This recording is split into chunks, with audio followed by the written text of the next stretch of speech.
Xudo xolasa Kia Sonetimizga 30 taligimizni qo'yib berdik. Ota qanday chiqdi mana endi mashina xolis gapiring. Ha, zo'r chiqdi. Xudo xolasa.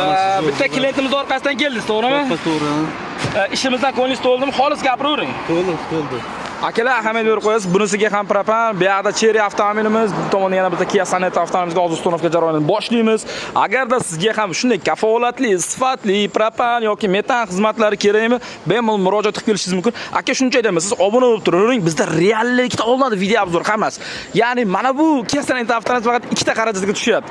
Ya'ni propanni yechib tashlab, o'rniga metan ustonovka 3 ta faqatgina chanaga ustonovka qilmoqdamiz. Ustonovka jarayoniga ahamiyat berib qo'yaman, o'rtalarga bolt qo'yib va обязательно rezinga qo'yish kerak. Shu holda qichirlamaydi va ortiqcha ovozlar chiqarmaydi. Bu videoni maksimum qayerda sifatli propan yoki metan qo'ysam bo'ladi deydigan jigarlarga yuborib qo'ying.